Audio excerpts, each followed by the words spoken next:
This old clown's leaving the clown show.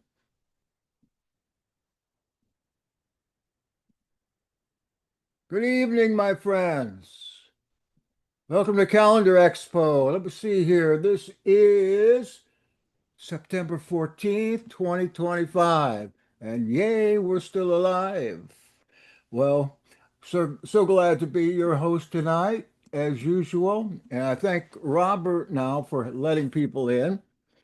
He's going to go ahead and take the hosting abilities from me while I run an errand that I wasn't expecting, but that just came up. So I just want to make sure you feel welcome. If you didn't get a notification, please leave your email address and your name in the chat, and I'll see that you get on the list. I suspect we'll just keep on doing this as long as we've got people that want to present something. And I'm so happy to say tonight we've got Marissa Spencer popping in at the last minute for I think to redo an earlier presentation in which she just didn't get enough time. We're looking forward to that. So keep your stuff, Marissa, until after I get back. All right, just tell jokes until I get back. You got it. All right, 15 or 20 minutes. And again, just if you need anything, just put it in the chat and no fighting tonight. Amen. Marissa, go right ahead. All right. I just wanted to thank you, Jackson, for having me on tonight. Um, my name is Marissa. I am a daughter of the Most High. I am a student of the Scriptures. I've been in this walk since 2018, and I have had an interest in the calendar probably about the last, I don't know, maybe 4 years now or so. But especially this last year, I've been researching pretty heavily into it. Um, and so the presentation that I have for everybody tonight is a compilation of my research, but also the research of several others who helped me to put this together. So I just wanted to also thank everybody for your time in hearing me out. And this is an interpretation, and glean from it what you will. I feel as though we all have nuggets to share. We all have things that Yah reveals to us, and we don't know it all. We can't, and that's why we need each other. So, Amen. amen. Every time I say amen, I have to pop up here. You're fine. Sorry. So Heavenly Father, we come before you in Yahushua's name and thank you for your son, for his sacrifice for us, but also for your truth and your ways, as they're much more higher and more righteous than our ways. And I appreciate the opportunity tonight to glorify your kingdom. Amen. Marissa, is this like a review of something that Jackson's already seen? Because it seems like he asked you to wait till he gets back to get into the presentation. He was joking. Oh, okay. Yeah. Okay. So I got this presentation tonight. It's a full overview of Yah's luminary calendar, and it's quite comprehensive and full of scripture. Please take screenshots of the presentation, and I'm super happy to discuss any of these elements with any of you, especially, if you have any other thoughts that maybe I didn't think of, or anything to add to it, or even if I'm wrong anywhere, I'm open to hearing that. Yah's luminary calendar reveals the order and rhythm built into creation. By observing the sun, moon, and stars, we can see the patterns that govern days, months, and seasons. Evidence of his appointed times is found throughout Scripture, and Enoch recorded the ordinances of the luminaries, showing how these celestial cycles reflect the sacred order and wisdom of Yahweh, pointing to his faithful and life-giving nature. And I just have several of these ancient timekeeping devices here. On the left is the sundial in Jerusalem. It's in a park there. I forget the name of the park. The second picture is a armillary sundial. I actually have the exact same one. Now, if you put a string across the middle two, you'll be able to spot the straight line shadow as well. The third picture is an astrolabe, and that has the stars on it. And then the last picture is the Qumran sundial. All right, so Yahuwah reveals his nature through the order and design we can see in his creation. Patterns in nature like spirals or cycles and the symmetry, it shows his consistency and his wisdom. His ways are steady, reliable, and never changing, just like the repeating forms we see in creation. These natural designs remind us that his creation is purposeful, not random, and they point us to his faithful and life-giving character. So we have tree rings and then a beautiful flower. One clear example of this design is the spiral of a seashell. And I'm sure if you all heard Dustin's calendar expo, you'll remember this picture. I just thought it was perfect, so I wanted to add it again. Small spirals form inside bigger spirals, all flowing into the largest spiral. In the same way, years, seasons, months, and days keep moving in a continuous cycle. The spiral never breaks. It only leaves a space from one turn to the next, and it is in that space that Yahweh's presence is revealed. And so if we just look at this spiral a little bit more closely, you can see the largest spiral that makes up the whole thing, and then the spirals that go in between, but also then they have like their own little spirals. So it's just like a pattern within a pattern within a pattern within a pattern. And that's the same way this water droplet is as well. So it's replicable. Colossians 1:17, he is before all things, and by him all things consist. This word consist means to set together, to unite, to combine into order, to hold together. So consist means more than just existing. It shows that all creation is actively set together, arranged, and held in unity by Yahweh through Messiah. Just as spirals, cycles, and patterns in creation fit together in perfect order, this word reveals that it is Yahweh himself who sets together and sustains the harmony of all things. 2 Chronicles 3:17 tells us, he reared up the pillars before the temple, one on the right hand and the other on the left, and called the name of that right hand Jachin, and the name of that on the left Boaz. At the entrance of Solomon's temple stood two great pillars, Boaz on the left, meaning fleetness, and Jachin on the right, meaning he will establish. They represent the ending of the old year and the start of the new, revealing Yahweh's steadfast nature. Isaiah 46:10, I make known the end from the beginning, from ancient times, what is still to come, saying, my counsel will be established, and I will accomplish all my purpose.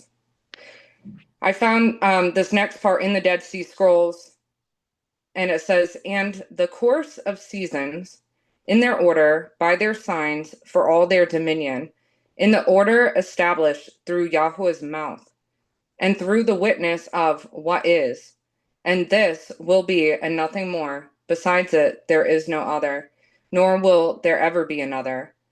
For the Elohim of knowledge has established it, and no one else with him.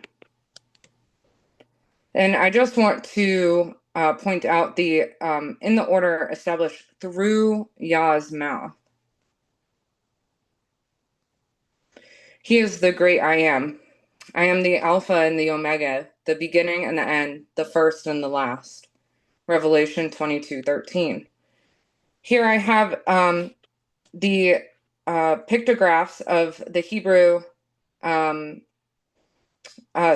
for the Aleph and the Tav, and it's different in like the ancient Hebrew and also the modern Babylonian Hebrew and the Greek. In this study, I learned that Alpha and Omega is the first and the last in the Greek alphabet, but Aleph and Tav is the first and the last in the Hebrew alphabet. All right, so we're going to go through each of the luminaries. We'll start out with the sun. Jubilees 2:7-8 says, "And on the fourth day he created the sun and the moon and the stars, and set them in the firmament of the heaven to give light upon all the earth, to rule over the day and the night, and divide the light from darkness. And Yahuwah appointed the sun to be a great sign on the earth for days, and for Sabbaths, and for months, and for feasts, and for years, and for Sabbaths of years, and for jubilees, and for all seasons of the year." So I have, Marissa, I'm sorry. I don't know if it's just me, but I don't see that big on the screen. I see it small. Does anybody else see it really small, or is it? I see like your initial Been on big for me. It's big I, for you? yep. Big for me. All right, let me check. Thanks, guys. Sorry, Marissa. it's okay. So I have a picture here of the analemma, and then also I have 3 of the seasons. They're right in the middle, showing like the arc of the sun at different locations throughout the year. It has winter, spring, and summer there. All right, so the solar cycle, I found this in Second Ezra, and it's just a picture of it highlighted on the right.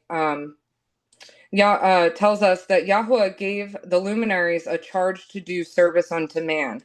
So it says, "Upon the fourth day you commanded that the sun should shine, and the moon give her light, and the stars should be in order, and gave them a charge to do service unto man that was to be made." So when we consider how the year is to be kept as 1 through 364 days, the service becomes structured and orderly. It is well known by believers alike that the number of man is 6, and there are 6 portals through which the luminaries move throughout the year. Each portal represents a segment of the year in which the luminaries carry out their appointed service, maintaining the rhythm of days, seasons, and time for humanity. This shows that the movement of the sun, moon, and stars is purposeful, intentional, and directly connected to man, revealing the careful and divine order established in creation. And this is the I believe it's the only excerpt from Enoch that I have, but I think it's the most important about the sun. So I'm just going to read this. "The book of the courses of the luminaries of the heaven, the relations of each, according to their classes, their dominion, and their seasons, according to their names and places of origin, and according to their months, which Uriel, the holy angel who was with me, who is their guide, showed me. And he showed me all their laws exactly as they are, and how it is with regard to all the years of the world and unto eternity, till the new creation is accomplished, which dureth till eternity. And this is the first law of the luminaries. The luminary, the sun, has its rising in the eastern portals of the heaven, and its setting in the western portals of the heaven. And I saw 6 portals in which the sun rises, and 6 portals in which the sun sets, and the moon rises and sets in these portals. And the leaders of the stars and those whom they lead, 6 in the east and 6 in the west, and all following each other in accurately corresponding order, also many windows to the right and left of these portals. And first there goes forth the great luminary, named the sun, and his circumference is like the circumference of the heaven, and he is quite filled with illuminating and heating fire. The chariot on which he ascends, the wind drives. And the sun goes down from the heaven and returns through the north in order to reach the east, and is so guided that he comes to the appropriate portal and shines in the face of the heaven. So, like when we read this, it says the sun goes down through the north. So what is the north? North changes meaning depending on the plane. In the transverse plane, it's a compass direction on the earth. So if you like had a compass in front of you and it's facing north, that's the transverse plane. While in the sagittal plane, it's an upward direction into the heavens. So recap, transverse north is oriented like map north on the surface of the earth. It lies flat in the same plane as east, west, and south. and represents direction across the horizontal ground plane. However, sagittal north is like an upward north toward the sky. It moves vertically away from the Earth's surface and represents direction across the vertical plane. So, like, my feet would be south and my head would be north. Okay. Enoch 72:5 describes the sun's journey. It goes down from heaven, passes through the north, and returns to the east to begin its circuit again. The north here is the starting point of time cycles. Enoch 77:3-4 divides the north into three parts: the dwelling of men, the seas, abysses, forests, rivers, darkness, and clouds, and the garden of righteousness. This is the only direction that's divided into parts. So it reads, and the fourth quarter, named the north, is divided into three parts. The first of them is for the dwelling of men, and the second contains seas of waters, and the abysses and forests and rivers, and darkness and clouds. And the third part contains the garden of righteousness. I saw 7 high mountains, higher than all the mountains which are on the earth, and thence comes forth hoarfrost, and days, seasons, and years pass away. The north is where days, seasons, and years pass away, marking it as the ending point of time cycles. Together with Enoch 72:5, these passages show the north as the pivot of creation's cycles, where time both begins and ends. The sun passes through the north to start its circuit, and here in Enoch 77, cycles conclude, emphasizing the ordered, intentional nature of creation. So this makes sense because it's in line with the nature of Yah, the beginning and the end. All right, so the question is then, where is the north? Ezekiel 8:3 says, and he stretched out the form of a hand and took me by a lock of my hair, and the Spirit lifted me up between the earth and the heavens. So the Spirit lifted him up between the earth and the heavens, and brought me into visions of Elohim to Jerusalem, to the door of the north gate of the inner court, where the seat of the image of jealousy was, which causes jealousy. So he's at the door of the north gate of the inner court. All right. And see, the esteem of the Elohim of YHWH was there, like the vision that I saw in the plain. And he said to me, Son of man, please lift your eyes toward the north. And I lifted my eyes northward. And north of the slaughter place gate, I saw this image of jealousy in the entrance. And he said to me, Son of man, do you see what they are doing? The great abominations which the house of YHWH are doing here, driving me away from my set apart place, and you are to see still greater abominations. So if you've ever gone outside and you looked for the North Star, we know that it's not like if we kept our vision directly in front of us, we'd have to lift up our eyes. For me, it's over my house. So I lift my eyes and I see that North Star over my house. And that's what's happening here. He's telling Ezekiel to lift his eyes northward. And then he's calling this his set apart place. So where is the north in scripture? Ezekiel 43:5 says, so the Spirit took me up and brought me into the inner court, and behold, the esteem of Yahuwah filled the house. And I heard him speaking unto me out of the house, and the man stood by me. So remember, the Spirit took him up, and he said unto me, Son of man, the place of my throne, and the place of the soles of my feet, where I will dwell in the midst of the children of YHWH forever. And my holy name shall the house of YHWH no more defile, neither they nor their kings by their whoredom, nor by the carcasses of their kings in their high places. Yahweh's set apart place of his throne and the soles of his feet is in the north, or northwood. This is a picture here of the northern lights, which is interesting because I was reading earlier about the colors of the gemstones at his throne, and this is what it sounded like. All right, so Genesis 3:24 tells us about his set apart place.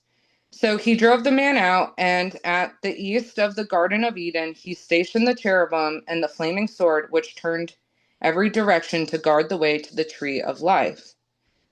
So we know that Yah dwelt in the Garden of Eden. Jubilees 8:19 says, and he knew that the Garden of Eden is the Holy of Holies and the dwelling of Yahweh, and Mount Sinai the center of the desert, and Mount Zion the center of the navel of the earth. These three were created as holy places facing each other. What's interesting about this verse is that it's three places, like we read in Enoch, that it's three parts. So if we consider the Garden of Eden being one, and then Mount Sinai is the center of the desert, but Mount Zion's the center of the navel of the earth. These are three very distinct places. Ezekiel 31:18 says, which of the trees of Eden can be compared with you in splendor and majesty? Yet you too will be brought down with the trees of Eden to the earth below. You will lie among the uncircumcised with those killed by the sword.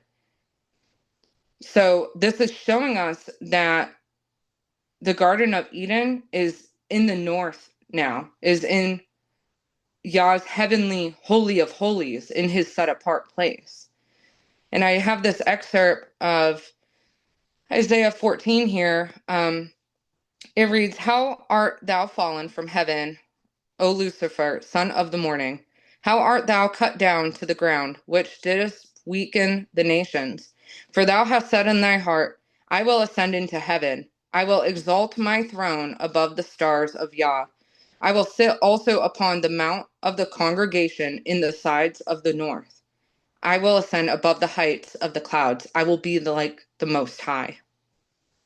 So this is all like giving us an idea of where Yah's set apart places in the north. So what is the day that Enoch 72:5 is speaking of? I'd like to read Enoch 71 here.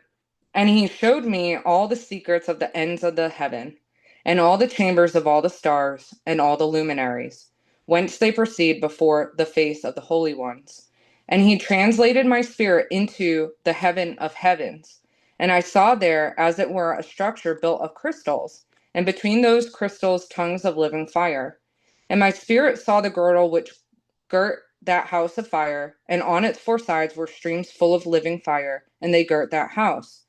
And round about were the seraphim, cherubic, and Ophanim, and these are they who sleep not and guard the throne of his glory.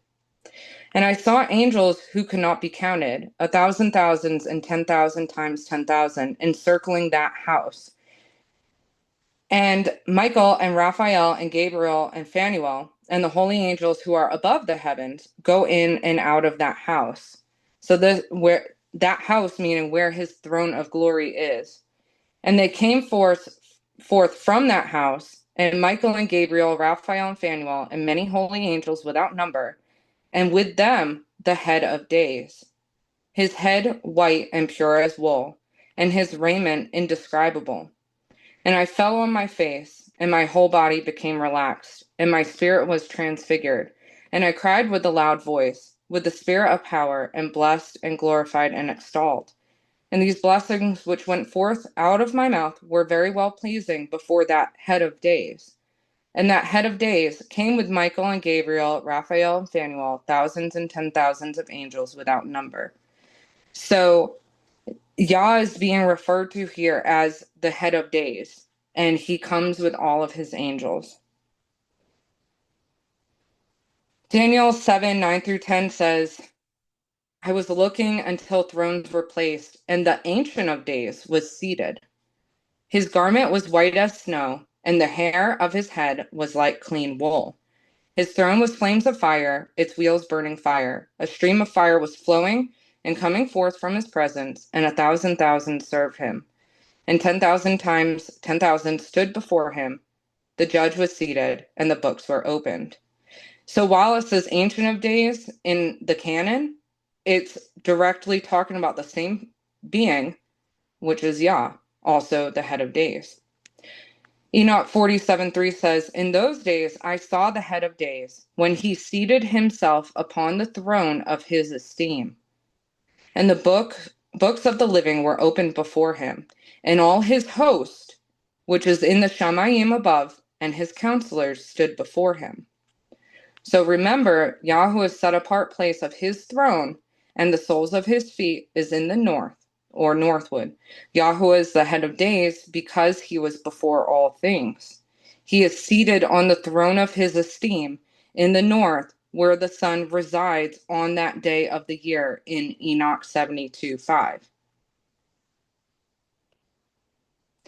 Remember, it says the sun came down through the north in order to return to the east. So how can we tell which day of the solar year is the head of days then? Which day is the day that the sun is in the north, in his throne, his footstool? Psalm 19 says, "The heavens are proclaiming the esteem of El, and the expanse is declaring the work of his hand. Day to day pours forth speech, and night to night reveals knowledge. There is no speech, and there are no words. Their voice is not heard. Their line has gone out through all the earth, and their words to the end of the world. In them he set up a tabernacle for the sun. It is like a bridegroom coming out of his chamber. It rejoices like a strong man to run the path. Its rising is from one end of the heavens, and its circuit to the other end, and naught is hidden from its heat. The Torah of Yahweh is perfect, bringing back the being. The witness of Yahweh is trustworthy, making wise the simple. The ordinances of Yahweh are straight, rejoicing the heart. The command of Yahweh is clear, enlightening the eyes." So it was talking about a bridegroom coming out of his chamber. So that's very resonates with the sun coming down from the north in order to return to the east. Some other scriptures to consider, Ecclesiastes 7:13, "Consider the work of Yahweh, for who can make straight what he has made crooked?" And this is interesting because if you've ever tracked the equinox or even just looked up that before, you'll know on the day of the vernal equinox, the sun makes a straight line shadow, but the day before it and the day after it are curved because the sun's at an angle. Psalm 5 says, "Lead me, Yahweh, in thy righteousness because of mine enemies. Make thy way straight before my face." Mark 1:3, "The voice of one crying in the wilderness, prepare ye the way of the master, make his path straight." Matthew 7:14, "Because straight is the gate, and narrow is the way which leadeth unto life, and few there be that find it." John 15:5, "I am the vine, you are the branches. The one who abides in me, and I in him, bears much fruit. For apart from me, you can do nothing." The head of days is symbolized by the cup on top of the central straight branch of the menorah, representing divine order and timekeeping. The day of the straight line shadow is set apart from the curve of time, just as he is. Before all things, and by him all matters are established. This is the day spoken of in Enoch 72:5, that the sun is in the north, which does precede the 1 through 364 day count, 4 seasons of 91 days, beginning in verse 6. John 8 says, "Yahusha answered, If I esteem myself, my esteem is none at all. It is my Father who esteems me, of whom you say that he is your Elohim. And you have not known him, but I know him. And if I say, I do not know him, I shall be like you, a liar. But I do know him, and I guard his word. Your father Abraham was glad that he should see my day, and he saw it and did rejoice. And I'd just like to make note that in the verses that talk about building the menorah, the first part of it that's built is that middle branch, the straight branch. So day 364, Enoch 72:32 talks about it. On that day, the night decreases and amounts to 9 parts, and the day to 9 parts, and the night is equal to the day, and the year is exactly as to its days, 364. The head of days is the straight line shadow day when the sun is in the north and marks the vernal equinox as we know it. However, day 364 comes just before this day, meaning it is not the equinox itself. It is the day when sunrise and sunset times in Jerusalem are equal, signaling the final balance of the year before the new cycle begins. This shows the precision of the calendar, where the luminaries are guided to maintain exact cycles of days and seasons. After the head of days comes day 1 of the 364-day year. And Enoch 72:6 says, in this way he rises in the first month, in the great portal, which is the 4th. And so that's why the equinox, it's on the equator that day between portals 3 and 4, because the 31st day of the 12th month, the sun is still in the 3rd portal. But the first day of the 1st month, the sun rises in the 4th portal. So where is Enoch 72:5 when the sun comes down through the north in order to return to the east? That's the day in between. And that is the head of days. Because Yah is synestami. Through him all things consist. So in the Dead Sea Scrolls, it talks about the Tequfah. The Hebrew word Tequfah literally means cycle or circuit, but in the Dead Sea Scrolls it has a specific calendrical meaning. Each Tequfah marks the beginning of a new 91-day seasonal cycle, often called the head of the season. Importantly, Tequfah does not refer to the equinox or solstice. While those astronomical events occur near the start of each season, they are not exactly 91 days apart, whereas the Tequfah is a fixed seasonal marker in the calendar. In the Book of Jubilees, these seasonal heads correspond to Noah's days, showing how ancient texts linked solar cycles to sacred timekeeping. Recognizing Tequfah helps us see the structured pattern of the year as the ancients observed it. In Enoch 72, each season is laid out with exactly 91 days, forming a perfectly consistent cycle. One season cannot be longer or shorter without disrupting the overall pattern, showing that the year was carefully measured and followed a precise rhythm. Like the repeating spirals in a seashell, the Tequfah marks the starting point of each new turn in the yearly cycle, making the pattern of the seasons clear and predictable. So I just wanted to add here the word Tequfah to look at what the Hebrew pictographs are, and also the word in the Strongs that says cycle, circuit, season, turn, revolution, course, or lapse. And the letters of it, to break it down, are covenant, sign, seal, mark, sunrise, to compass, circuit, to turn the back, the head, to be last or least, hook, tent, peg, to secure or connect, mouth open, freedom speaks, breath, to reveal, behold, favor, and grace. So from the pictograph, we can see that the covenant sign of the sunrise / circuit that secures and connects, it speaks / declares and reveals favor and grace. All right, so now we know what the sun's circuit is. It begins in the north and on that one day, and then it has days 1 through 364 as outlined in Enoch. So what does the moon do? Now I shared this entire presentation last time, but I've only put part of it in this time just to like recap the most important points for those who maybe didn't see that. A few scriptures about the moon. The word that's used is YHWH in Hebrew. Psalm 8:3 says, "When I consider thy heavens, the work of thy fingers, the moon, and the stars which thou hast ordained." Psalm 89 says, "It shall be established forever as the moon, and as a faithful witness in heaven." Selah.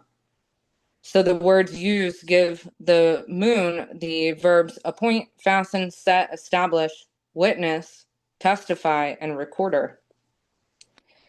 And here's the summary of all the verbs used for the moon in Scripture. I'll read the bold print: statute, govern, a fixed time, season, sign, valuable, appoint, establish, witness, and recorder. The moon is multifaceted. It has several key aspects. It has the photoperiod, and that's the phases of the moon. The phases influence light exposure and biological rhythms. It also has the gate motion, which is the moon's journey through celestial gates between sky sectors.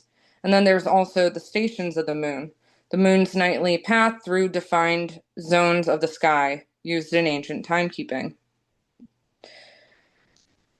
All right, so the photoperiod of the moon is directly relating to the agricultural use. In traditional farming systems, they would use the moon to plant or harvest. They believed that some crops are to grow differently depending on moon phase and light exposure at night. The biological impact of the moon is that organisms respond to moonlight levels, not just sunlight. It changes even human sleep cycles and fish migration, and nocturnal animals adjust activity levels based on how bright the night is. I looked extensively into these photoperiods to see if there were any patterns that matched Yah's nature, and I couldn't find any that continually replicated forever. They would replicate for so long, and then there'd be a monkey wrench in the pattern. All right, so the gate motion. The gate motion refers to the movement of the moon through appointed gates in the sky, as described in the Book of Enoch. The moon's motion through the gates averages about 29 days. This shorter cycle results in a yearly shortfall of about 6 days compared to the photoperiod. So this was in Colton's presentation where he's going through the moon in the different years and what gate it's in on the equinox. Okay, so in the Dead Sea Scrolls 4Q 318, it refers to the stations of the moon and outlines a complete 364-day calendar year. So it doesn't say the entire complete year, but the parts that it says is of the same year. So in reconstructing the entire pattern, all fragments fit together perfectly, confirming the accuracy of this year length. Importantly, from the 26th to the 31st day of the 12th month, the calendar shows no extra or void days inserted within the 364-day cycle. So what I'm saying by that is in that picture on the right, it says on the 26th and on the 27th and on the 28th, the fishes, and on the 29th and on the 30th and on the 31st, the ram. So it's 3 days in one constellation, 3 days in another at the end of every season.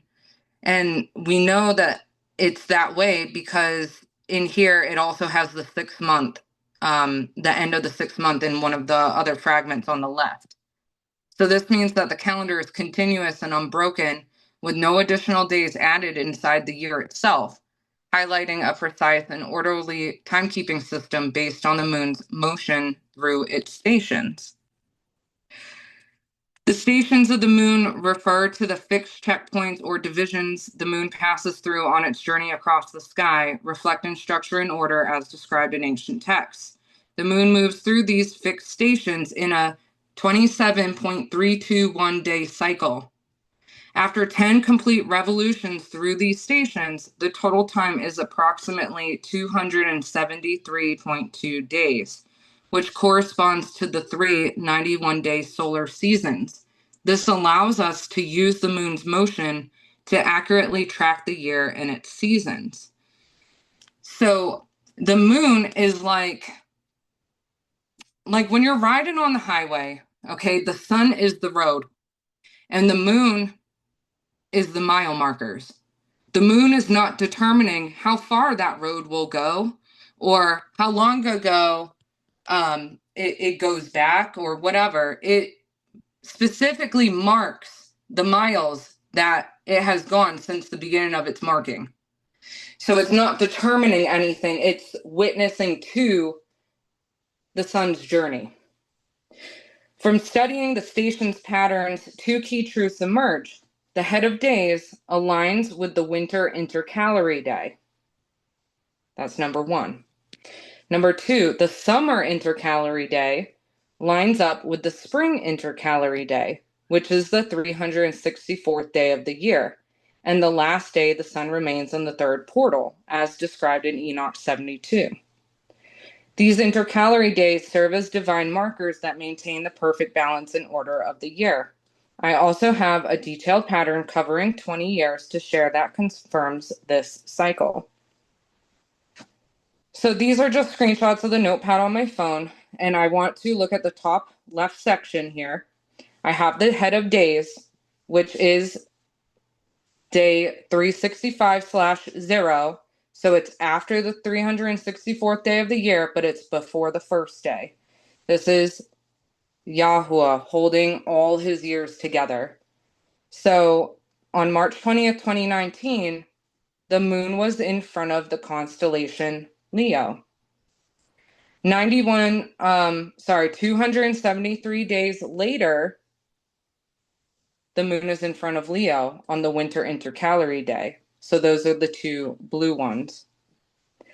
Also, on day 91, which is the summer intercalary day, it fell on June 19th, the moon was in front of Capricorn. 273 days later, on the 364th day of the year, the moon is also in front of Capricorn. And so the cool thing about this is that this pattern continues. While it's not the same constellation, like if you look at the next year down, the blue ones will change the constellation, the orange ones have changed constellation. It's that the moon is witnessing to those days within the same calendar year. So it can't jump years because otherwise it would add that head of days or whatever skip day. If you do that on your calendar, it would turn it into 274 days, and thus the pattern would not work because that's not the cycle of the moon through the stations. It's 273 days. And then here's some more screenshots of my notepad. Please screenshot them if you will. You can double check them. My last presentation, I had some people double check these and they all checked out. But, every man needs to be convinced for himself. All right. So the ordinance of the moon. The moon moves through its fixed stations in 27.321 day cycle. After 10 complete revolutions through these stations, the total time is approximately 273 days, which corresponds to 391-day solar seasons. This allows us to use the moon's motion to accurately track the year and its seasons. These stations allow us to confirm the passing of the year and its seasons using the moon as a second witness, without relying on the photoperiods of lunar months. The head of days and intercalary days act as precise, fixed markers dividing the year with perfect balance. Enoch 74:17 says, "And the year is justly finished, in accordance with their stations and the stations of the sun, rising through their portals, through which they rise and set 30 days." So we can see in that verse clearly there are stations for these luminaries. The moon does not determine the year the way the sun does, yet she plays a vital role as a witness to the appointed times. She is said to govern the night and to mark the fixed times with consistency and precision. Her movement is appointed and established in the heavens, and she is described as distinguished and valuable among the luminaries Through her ordered path, the moon testifies to the passing of the year, confirming what the sun has set in motion. She does not appoint the year. The moon does not appoint the year, but she records it, acting as a visible sign of Yahweh's timing. She's a faithful witness. All right, so now we know the role of the moon. How about the stars? Enoch 82, blessed are all the righteous, blessed are all those who walk in the way of righteousness, and sin not as the sinners, in the reckoning of all their days, in which the sun traverses the heaven, entering into and departing from the portals for 30 days with the heads of thousands of the order of the stars, together with the four which are intercalated, which divide the four portions of the year, which lead them and enter with them 4 days.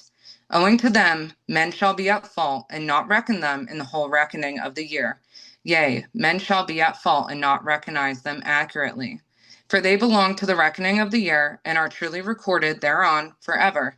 One in the first portal, and one in the third, and one in the fourth, and one in the sixth. And the year is completed in 364 days. Jumping down to verse 11, there are 4 leaders who divide the 4 parts of the year enter first. And after them, the 12 leaders of the orders who divide the months.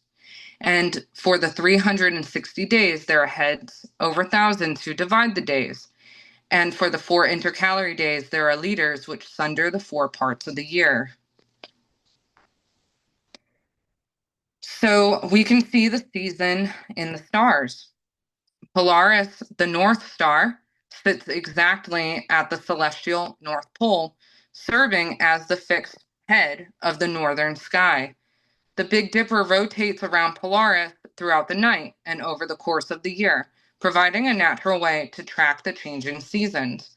By observing the position of the Big Dipper relative to Polaris, the ancients could determine the time of year and anticipate seasonal shifts. Just as the Tequfah marks the head of each 91-day season, the steady rotation of the stars around Polaris reveals the ordered, patterned time in the sky, showing how the movements of the heavens reflect the rhythm and structure of the year. It's interesting, we're talking about the north being Yah's throne, his set-apart place, but we also have the North Star, which never moves and is unchanging, just like the nature of Yah. So the star leaders mentioned here,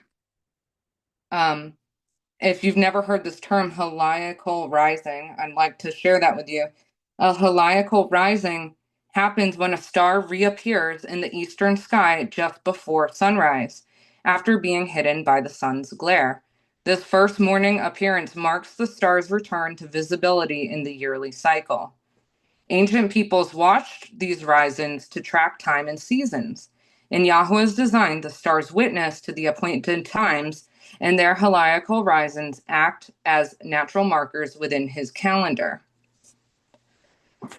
And we can see evidence of them observing the stars in Jubilees 12 with Abram. And in the 6th week, in the 5th year thereof, Abram arose and sat in the night at the head of the 7th month, so that he might observe the stars from evening to morning, so that he might know what would be the character of the year with regard to the rains, and he was sitting alone and observing. I don't know how he determined the year with regard to the rains, but this does show that they were looking to the stars. So this star leader chart, I was given these names by 2 people who I've studied with, and one was a discrepancy. However, these are the ones that I am pretty certain of are the star leaders. I have them set at the heliacal rising, so like a half an hour before sunrise, where you can see the star. So the first one is, so these are all on the intercalary days. So the spring one is March 19th, and you'll see Saddle Melech rising through the sky, leading the sun. On June 19th, so that's the 364th day. And then the 91st day of spring is the summer intercalary day. You see Aldebaran rising in the sky, leading the sun. On the fall intercalary day, you see Regula in Leo leading the sun. And then the winter intercalary day, you see Antares in Scorpio leading the sun. All right, so we can also see the months and the stars. The 12 constellations along the ecliptic, often called the zodiac or Mazzaroth, divide the sky into 12 sections that correspond to the months of the solar year. As the sun moves through these constellations over the course of a year, its position marks the progression of time and the passing of each month. Ancient observers could track the sun's journey through these constellations to coordinate agricultural, ceremonial, and calendrical activities. Just as the Tequfah marks the head of each season, the sun's passage through the zodiac constellations provides a visual framework for the year, showing a repeating, predictable pattern that aligns the solar months with the cycles of the heavens. All right, so this is a fragment from the Dead Sea Scrolls I found. Fathers of the congregation, 52. They shall arrange the chiefs of the priests behind the high priest, and of his second in rank, 12 chiefs to serve. Well, this is interesting because it's like the earthly tabernacle modeling the heavenly tabernacle in perpetuity before Yahweh. And the 26 chiefs of the divisions shall serve in their divisions, and after them the chiefs of the Levites to serve always, 12, one per tribe. And the chiefs of their divisions shall each serve in his place. The chiefs of the tribes, and after them the fathers of the congregation, shall take their positions in the gates of the sanctuary in perpetuity. And the chiefs of the divisions, with their enlisted, shall take their positions at their feasts, their new months, the Sabbaths, and all the days of the years, those of 50 years and upwards. These shall take their positions at the holocaust and the sacrifices in order to prepare the pleasant incense for Yahweh's approval, to atone for all his congregation, and to satisfy themselves in perpetuity before him at the table of glory. It's interesting. I've heard the head of days referred to as like the president, while he would stand there and, or like the general of an army, will stand there and instruct the army, but he's not in the army, just as the head of days is not in the 364 days, but he stands set apart from them, the way the high priest does as well. So First Chronicles 23 says, because their office was to wait on the sons of Aaron for the service of the house of Yahweh, in the courts and in the chambers, and in the purifying of all holy things, and the work of the service of the house of Elohim. So this is correlating where they are waiting on the high priest before they serve the house. Just as the star leaders and the days of the month are all waiting on the head of days before they come in their appointed times. All right, the Exodus tabernacle was built according to the pattern shown to Moses in Exodus 25:9. Some believe it may have been round in shape, reflecting ancient sacred designs in the heavenly tabernacle. Its layout showed order and balance, reminding Yahshua that Yahweh set times and seasons in place. The tabernacle stood as the place where heaven and earth met, and where his presence chose to dwell among his people. And I have some visuals of that. And then Matthew 6:10, your kingdom come, your will be done on earth as it is in heaven. So it's a direct reflection of the heavenly tabernacle. Exodus 26:33 describes the curtain that separated the holy place from the Holy of Holies.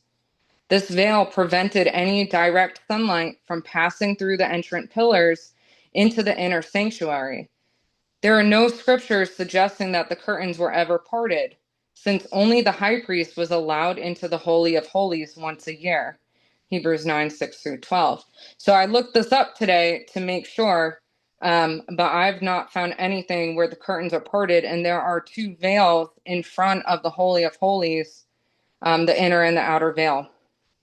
If natural light reached the chamber, it would have been faint and scattered through the coverings. Some suggest that at solar noon on the equinox, the sun rays could have entered from above through the smaller top opening, but this remains uncertain. Yet beyond the physical structure, the tabernacle pointed to something deeper than light and shadows. It revealed how Yahuwah himself chose to dwell with his people.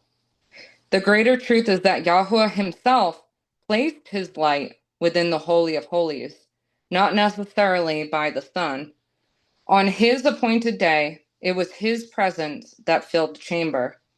When Messiah died, the veil was torn, showing that his light was no longer hidden, but opened to his people. In this, Messiah fulfilled the pattern described in Hebrews 9. He entered the most holy place once and for all, not with the blood of animals, but with his own blood. Now, through him, Yahuwah's dwelling is no longer confined to a chamber made by hands, but within his people themselves. I found this in the Dead Sea Scrolls. When the lights shine out of the holy vault, when they retire to the abode of glory, at the entry of the seasons in the days of the new months, together with their rotations during their stations, renewing each other. It is a great day for the Holy of Holies, and a sign of the opening of his everlasting mercies for the beginnings of the seasons in every future age, at the commencement of the months in their seasons, and of the holy days in their sequence, as a reminder in their seasons. With the offerings of lips I shall bless him, in accordance with the decree recorded forever.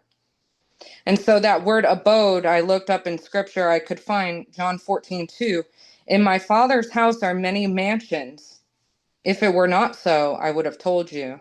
I go to prepare a place for you. So the other word for lunar stations is lunar mansions. Thought that was interesting. And it uses the same word in Hebrew as we see in the next verse for abode.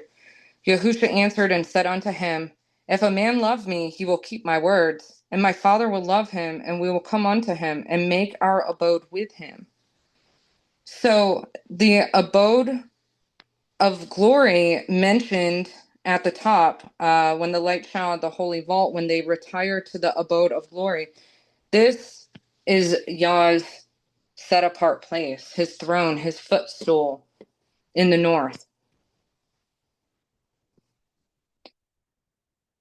All right, so in summary, Polaris in the northern sky, Polaris marks the north, his abode of glory, and the Big Dipper rotating around it, showing seasonal changes.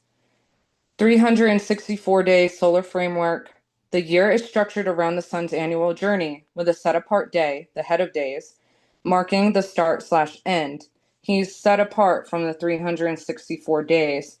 And just to tie that back in, remember the luminaries were made for the service of man, and we are told to keep 364 days. We are the branches on the menorah. He's the straight line. He is set apart from the rest of the days. 12 ecliptic constellations. The sun's path through these constellations divide the solar year into 12 months. The lunar stations, the moon moves through fixed stations in the stars, creating a lunar cycle that serves as mile markers within the solar year. Daily and seasonal order. The sun, moon, and stars all move in consistent, predictable patterns reflecting Yah's design and the sacred order of creation. The solar, lunar, and stellar cycles work together, giving a complete view of time, seasons, and sacred days. And to the right, I have a picture of the Prague astronomical clock, which I find incredibly fascinating. If you've never looked into it, you should.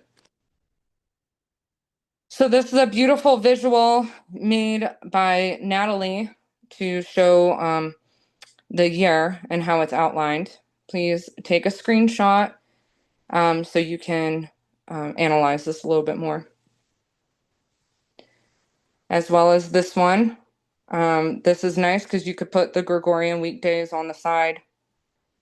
And you'll see in the top left and bottom right the great sign, the head of days. When men set their own thresholds and posts, They are establishing ordinances determined by themselves, not by Yahuwah. This is the rebuke given in Ezekiel. Ezekiel 43:8 says, in the setting of their threshold, by my thresholds, and their post, by my posts, and the wall between me and them, they have even defiled my holy name by their abominations that they have committed. Wherefore I have consumed them in mine anger. Now let them put away their whoredom and the carcasses of their kings far from me, and I will dwell in the midst of them forever. Yahweh's ordinances reflect his nature. The Septuagint version of this, I wanted to add, gives further clarity of verse 8. When they set my doorway by their doorway, and my thresholds near to their thresholds, and they made my wall as it were joining myself to them. We can't do that. He is set apart from us. And they profaned my holy name with their iniquities which they wrought, and I destroyed them in my wrath and with slaughter. Yahweh is set apart from his creation. Human ordinances cannot replace or imitate his divine order. In contrast, Yahweh gives us his own ordinances and patterns to be followed. Ezekiel 43:10 says, thou son of man, show the house to the house of Yasharel, that they may be ashamed of their iniquities, and let them measure the pattern.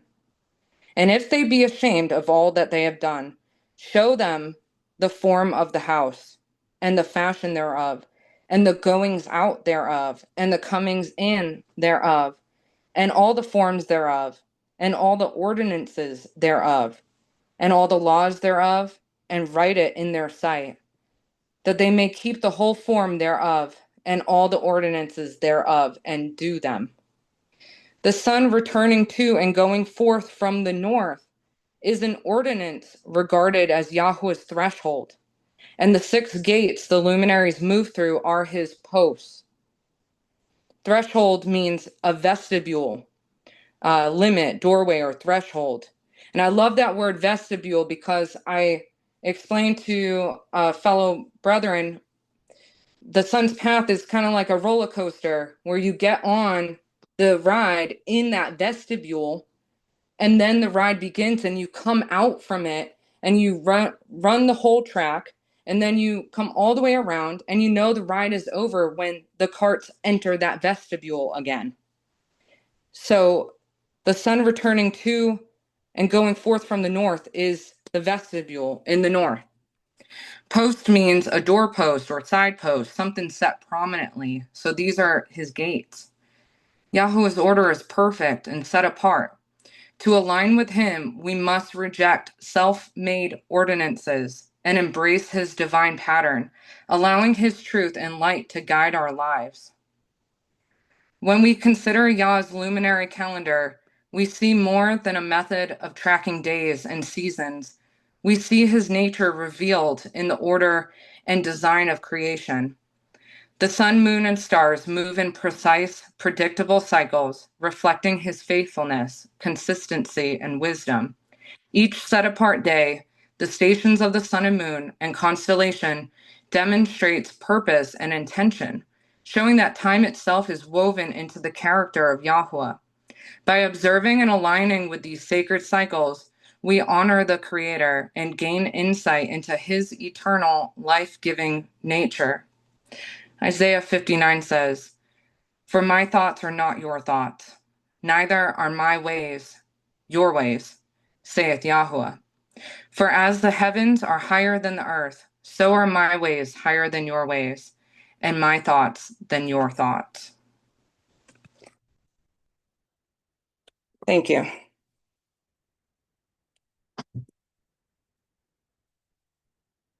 And that sums it up. Is that the end? That's it. Okay, you did a great job. Good job, Marissa. Great job. Oh, you got a lot Thank you, guys. of those on in the chat. Very good. Wonderful. Thank you, Marissa. Beautiful. Thank you so much. You did a fabulous job. Would Thank you, Yes, guys. sister. anybody like Thank to you. ask a question or one more comment before we close up for tonight? Marissa, This is Angel. Hey, Angel. Shalom, brother. Shalom. Can you explain by chance the there? I know the divider day essentially. Yes. I know of the equinox and the divider day before the equinox. Can you explain your perspective on that? So I believe there's only one divider day, and that's the head of days. And he is at the end and the beginning. So he's before day one, but also after day 364. Can you explain what day you believe that is? The straight line shadow day. So the day after the year would begin, day one. Is that the equinox then? No, it's the day after the equinox, the year begins, So because the that's day, when the sun rises out the fourth gate. so the head of days is uh March 21st then. The head of days is March 20th. Day one of month one is March 21st. Okay, is the Shabbat still today, in your opinion? I knew I'm somebody would ask me that. just trying to understand. Yeah, it depends on what day you saw the straight line shadow on. If you saw it on the 19th, then today would be Shabbat. If you saw it on the 20th, then tomorrow would be Shabbat. Thank you. You're welcome. I have a couple questions. Sure. Sure. Shalom. So, would you agree that Genesis 1 would be setting the example for when a day begins? Yeah, and a day begins in the morning with the light. Correct. Yeah. So, would you also agree it sets our standard for our 7-day week as well? I don't see the need for creation week to be rehearsed in scripture. Do you have scriptures to support your claim there? I Like, just is shared a there, lot of scriptures, brother. so are there any scriptures that say don't go back to Genesis? Is what I'm asking. Are there And any are there scriptures scriptures? that say we should for the calendar? Yeah, actually, in Timothy, all scripture is reproved or approved for learning, training, and understanding. There, it doesn't say except for Genesis in there. Also, do you Oh, have? they're all good for Oh, learning. Absolutely. yeah. May, And may, is there any scriptures to show a divide, null, void, whatever have you, in between days 3 and 4? Well, there's no scriptures that talk about putting a void there, but there's a lot of scriptures that talk about Yah as the head of days in the north. And so I wouldn't call him a void because he's not a void and he's not darkness. He's I light. agree, he's not. But So Genesis 1 does show that darkness before day 1. And Job 3 leads us right back to that as well. But thank you for your presentation. thank you. Yeah, want, but Job 3 doesn't actually tell us about a void. It's just lamenting over his birth. And again, what Marissa said, there's nothing that alludes to the fact that we need to rehearse creation week with the void day because that day was not good. And what she's saying is that Yahuwah is the one that is holding our years together. And so Yeah, we I don't want to understand. put a day of lament, of an abomination on top of Yah's esteem. Thank you. Yeah. I agree with all that fully. And no one is saying that the void day is a darkness day for Yahuwah. Not at all. You just said So, Job. You just counted Job as doing yeah, that. it's So leading us back to that darkness, the divider day, is all I'm yeah, trying to but point out. again, there's no such So, thing okay, thank as you for your creation answer. week being rehearsed, and the void day is not a void day in the timekeeping, because Yahuwah is the extension and the esteem to which he holds the years together. And I think that's a beautiful representation that Marissa has presented tonight. Thank you, Marissa. So I wanted to say something really quick. Hang on, Angel. Miss Lowry had her hand up first. Oh, okay, If you thank you. could, if you want to respond or ask a question, politely raise your hand. Thank you. Yes, sir. Thank you. This is my first time interacting this way. And Thank if you you for don't know letting me how know. to raise your hand, it's down below on the Zoom tab bar. There's a little heart that says react. You click it, and you can see the raise your hand button. And if you're on a phone, just tap your screen, and then the bar will become visible to you, and that's how you can find out how to raise your hand and do the other things. Thank you. Can you guys hear me? Sure. Yep. Okay, so my question is about the if it was the 19th or not, because like it's divided almost in half. So next year or in the next couple years, probably next year, it's either going to be the 19th or the 20th. So we'll know for sure this coming equinox, right? So I empower everybody to track the equinox for themselves. Honestly, there is a lot of discrepancy as to when it happened, but I think what rules out is what we can observe for ourselves. Let every man be convinced in their own mind about it. Personally, I tracked it for the first time this year, and at first I was anticipating it to come in on one day, and then when it didn't, and I realized it came in the other day, I just threw out my data because I didn't trust myself. But in looking back at it, I've looked at my board several times. I believe that it came in on the 19th because at solar noon, there was a slight curve to the line. Now, I'm not telling anybody else what to believe because I recognize that this, like, 1/4 of the world will see it on the 19th and 1/4 will see it the 20th. And I learned that in Nick Vanderland's video. So everybody should track this for themselves, for sure. Okay, thank you, Marissa. Okay, Angel, go ahead. So I wanted to interject something about something that was said earlier. So from what I understand, there's the Genesis creation week, and as I understand, essentially, the calendar itself potentially starts on day 4 when the sun and moon were created.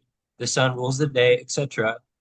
So it seems, anyways, that creation week, at least part of it, was before the beginning of the actual calendar itself, and unless the Passover was kept in heaven pre the Passover, meaning like a rehearsal before the actual event, then the Passover and the other feasts that hadn't happened yet would not even have been a part of the calendar. Okay. Angel, was that like a statement or did I miss the question? It was a statement. I'm sorry, I didn't mean to say question. It was a statement. It was Oh, it okay. was trying to add some input into the idea of both looking at creation week and acknowledging the calendar as possibly separate, but yet a part of the same thing. Yeah, if you've ever heard that term like day out of time, I believe that for the head of days. So the year ends on day 3 of the week, and then it's the head of days because it's not in the 4th portal yet. And so because he's set apart from the curve of time, that's why he would not be counted in those 364 days. So thus the next day is day 4, and the calendar has the same outline as the Dead Sea Scrolls. One more thing to comment on what you were just saying about is there was something we had been discussing the other day, And from what I understand, we have Creation Week, which has the original 7 days. However, it's possible that when that calendar was established, the what would be a working day became a Sabbath to acknowledge Noah. But every other week after that would have still been a working week. That's all I had to say. Thank you. Okay, Mitzi. Hi, Marissa.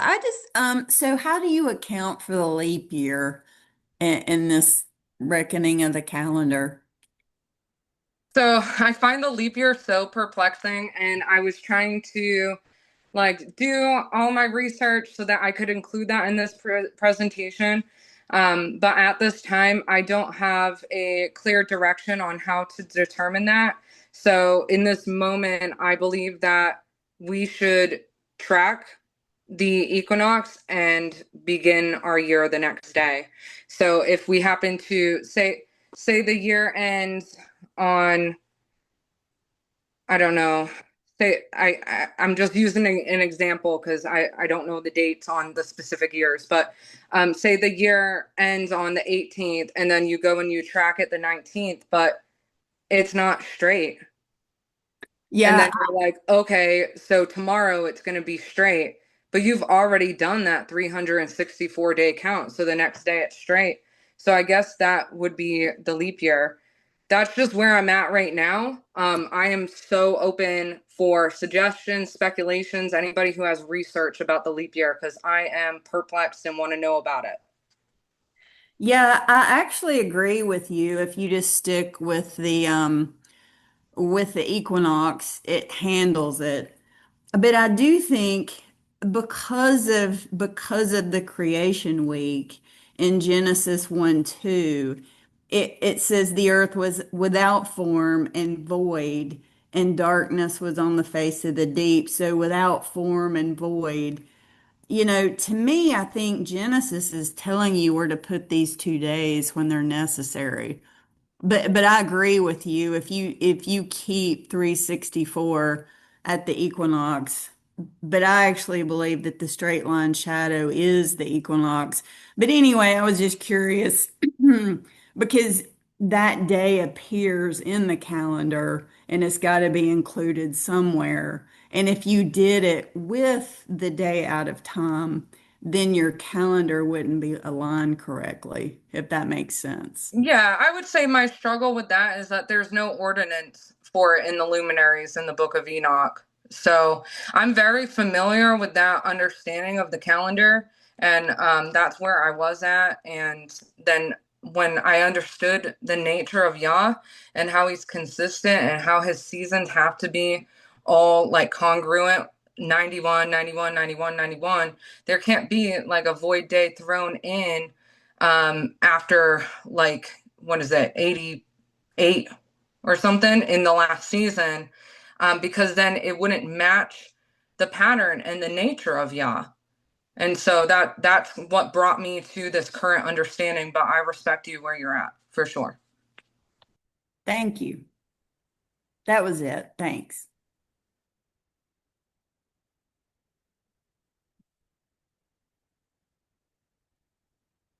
Robert? It was Michelle. I'm sorry. No, I thought it was Carmen. Was that Carmen? Yeah. Okay, it's Michelle. Am I going next? Yes. Okay. Shalom, everyone.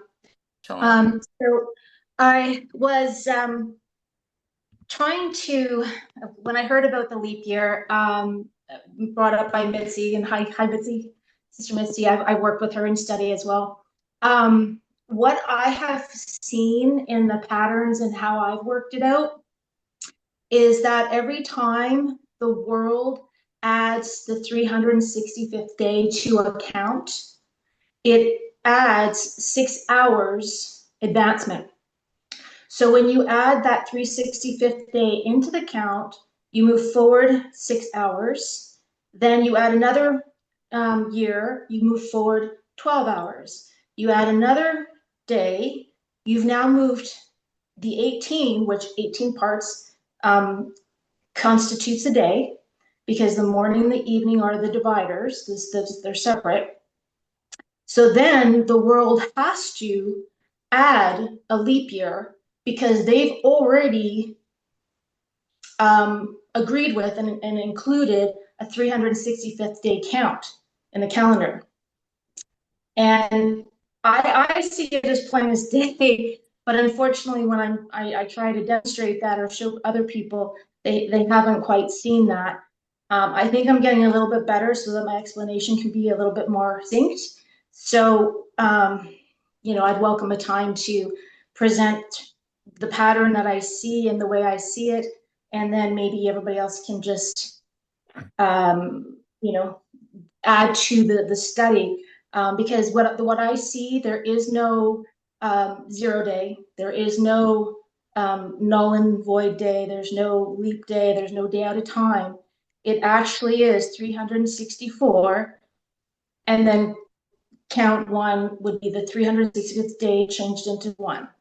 So forgive my nervousness, but I just see it, but I would be happy to present it at some point, and then maybe hopefully others can see what I see. Michelle, if you would like to put your email address, if you haven't already, and let me know in the chat that you'd like a slot here, you will have one in short order. Oh, okay. Okay. Thank you. I did include my email address because I'd like to continue with these studies with, my brothers and sisters. So. Okay. Good enough. Thank you for the presentation. That was really good. I want to ask, where do we get the concept of the 360 degrees in a circle? Who came up with that idea? Like, why don't we have 364 degrees in a circle? So I knew you were going to have some kind of interesting question for me, Robert, and I'm so glad that you did. I was talking to a brother today, and he's very familiar with the construction of the tabernacle. And I'm such a numbers oriented person that he said to me that it was like 8.57 cubits times, I think it was 42. I'd have to do it again, but I did that, and like it was talking about like the way the tabernacle is constructed, like the beams or something like that. I've never like looked into that myself, so it was very like new to listen to him. But I did that math on my phone, and it was like just a few decimals shy of 360, which I thought was really, really cool about it. But other than that, I don't have a direct answer to your question. Just perhaps in the design of the earthly tabernacle. Okay, that was something I was pondering lately. Like, if maybe us using 360 degrees in our sky, maybe that's why some things aren't working out for us. Could it be that the true circumference of a circle should be 364? Right. But that's for someone who's like way good at math. Yeah. Not me. I'm good, but I'm maybe not that good. Maybe like an engineer. Yeah.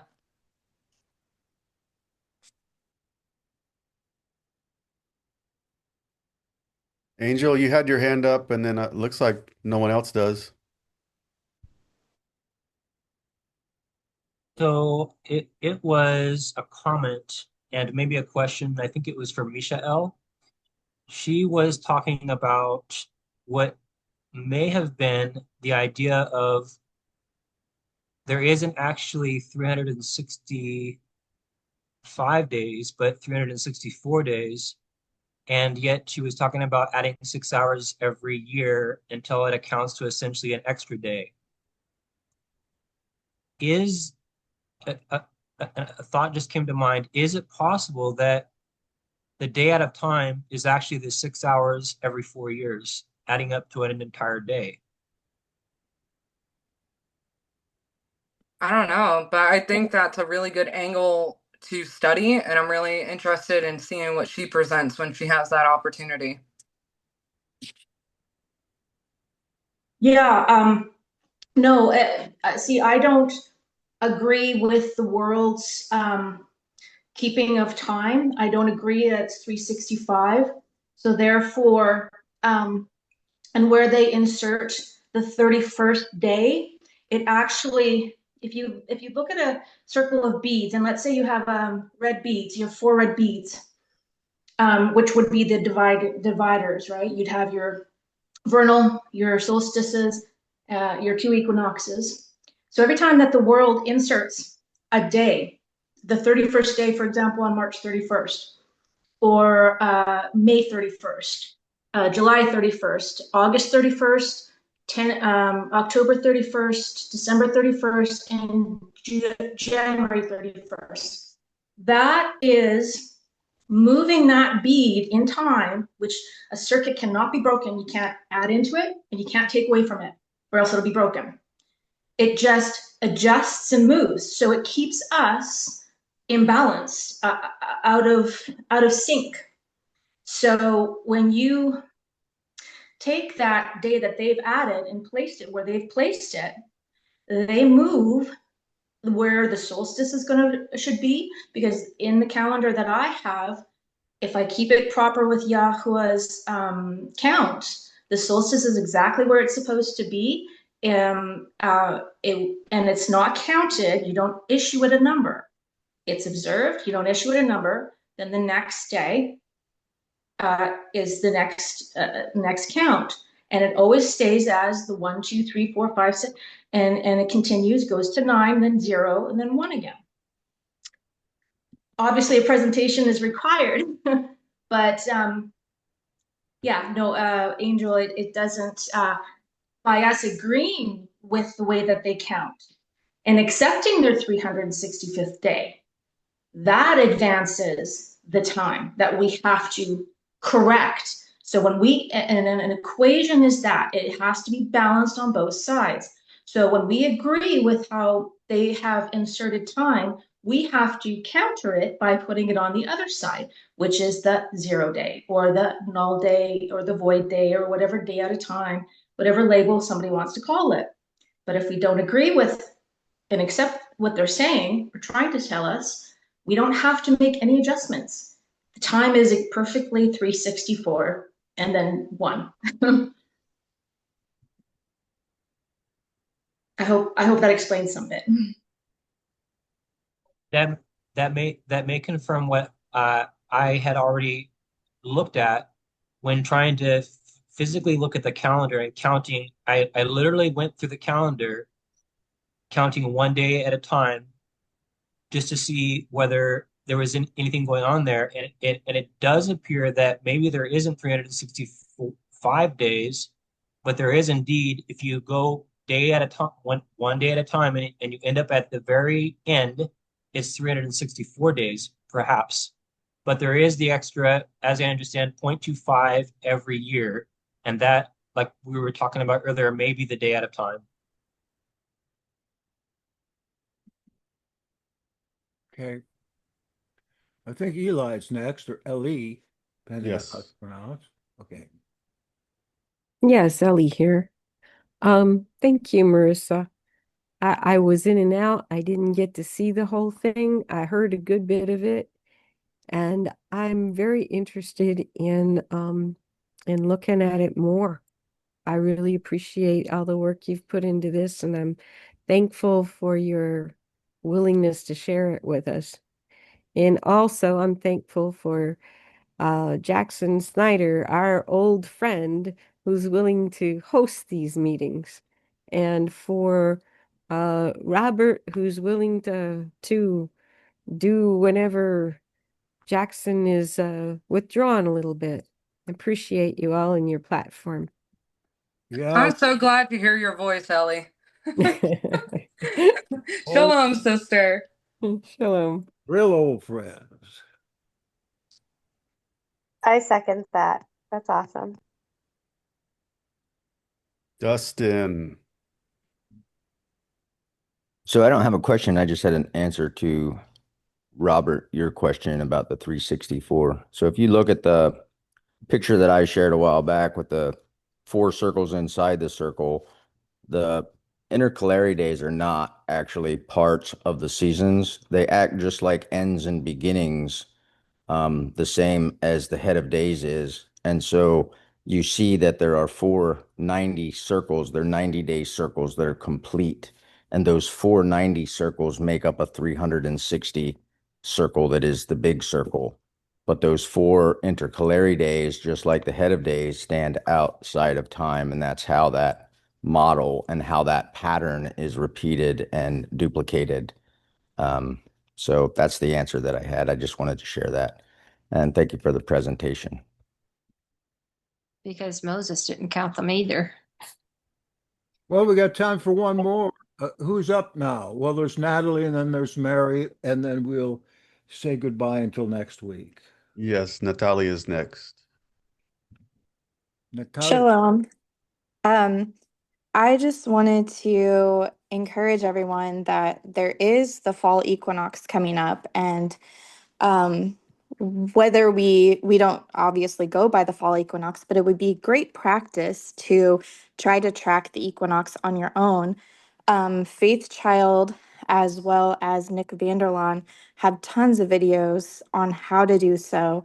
I don't really think that it is confusing once you start to observe and you see the sun arcing one way, and then on the equinox, you see that straight line, and then the next day you see it arcing the other way.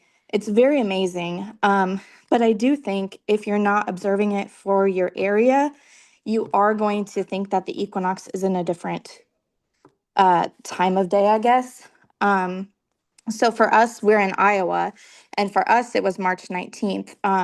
For other parts of the world, it was March 20th, but it seems to be the same solar cycle that Yah has.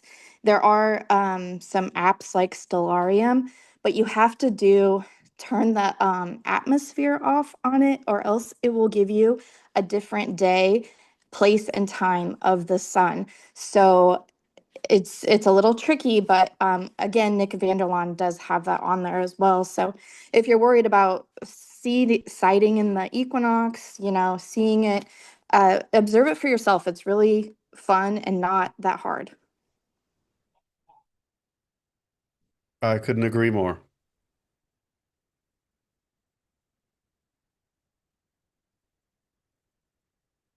One more, or is that it? No one else has their hands up. I don't see. Yeah, No. thank you again, Marissa, and all the rest of you for coming out. This is, well, more populated than any other one we've had, and we really appreciate your getting on board with this so we could in the end, try to make some decisions here, try to get on the same track. Until next time, I will be notifying you next week. I believe that we have Ezekiel's key You had a coming. hand pop up. Angel's hand popped up. Yeah, it did. Shall we let her in, Robert? Sure. Shall we let her in? I don't know. I think it was a man, though. Okay, Angel. Tell us something else. I just wanted to comment that two things.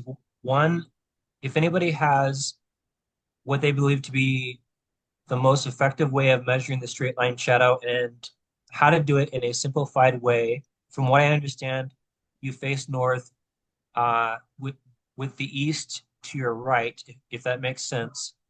I have not personally checked it, so I don't have an opinion that is valid enough to say this is right or wrong. But secondly, in that process of measuring it, because earlier there was information about the idea of the day at a time, etc., and or measuring the straight line shadow yourself, where some people are seeing it on the 19th and some people are seeing it on the 20th. That might be the key there. Is it dependent on where you are on the earth, whether you see a different day, or is it based only on Jerusalem? And if we find the true straight line shadow to be the one we're supposed to be looking for based on Jerusalem, then maybe we can get a more accurate understanding of what we're doing here with the calendar. And I think that's basically it. I don't know if that was really a question or a comment, but if you guys have any comments about the straight line shadow, that might be the key to what's going on here. I have a comment. I've done the straight line shadow method. You can go to prophecyvine.com or the Prophecyvine YouTube, and I've done it plenty of times. And then for the autumnal equinox that's coming up, I'm going to I have sought the help of some fine German engineers. So I'm going to be using this armillary. I've got a laser that I'm going to be sighting in the North Star, Polaris, to be completely 100% sure. So this is a fine piece of work, aluminum. I love that, Robert. Awesome. And I pray that it's going to work and that I can dial it in properly. But yes, I agree with Natalie that we need to be diligent. This is not too hard to get our own readings and our own data and stop relying on I don't like stellarium. But that's it. Jerry Morris had their hand up. Yeah, I think everybody ought to go out. Me, Jerry Morris was a partner of mine. I'm just still under his YouTube account, but I was his partner back in 2011, where we studied calendar and laid a foundation for everything, and people have just taken it to a better level than when we started. But I think everybody ought to go out and track it for themselves. I have armillaries out here and other equipment out here. But yeah, if everybody take a picture even of the fall equinox, that would be great. And everybody get their pictures of what day the fall equinox happened and maybe post those. That's coming up. And Robert, I would put a fluorescent string through your armillary there, like at night, because you have to go out and look at the North Star at night. That will help you sight it in. Thank you for that. I often talk to a friend of y'all's, brother Scott Whitman. I just talked to him like 2 days ago. Okay. Yeah.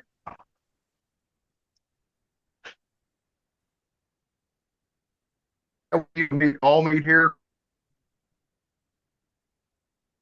They had disagreements on the calendar, and that's a shame.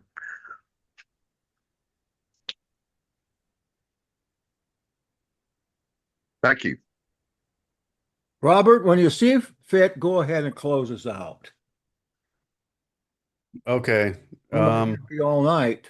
Be here all night. Let's take LE and then we'll call it. Thank you.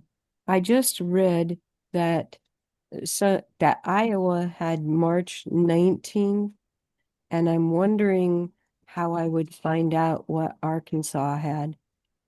Arkansas, Missouri. Maybe somebody could. You need to find a local Arkansasian. I'm over in Texas, North Texas, and I tracked it and measured it on the 19th. Yeah, it's still Central Time, so. Okay. Thank you, because my friends thought they saw it the 19th, and there was cloud cover on the 19th, and I noted for sure that it was due east on the 20th, but I wasn't able to measure the shadow where I was. Thank you. Appreciate that. Okay, with that, we'll go ahead and call it. Take it away, Jackson. All right. Again, thank you for coming. Ezekiel's Key next time, same time next week. And again, sure appreciate you being here. We'll have this up on YouTube in very short order, probably by tomorrow after we get through editing it. Good night. Thank you, Marissa. Thank you all. Shalom.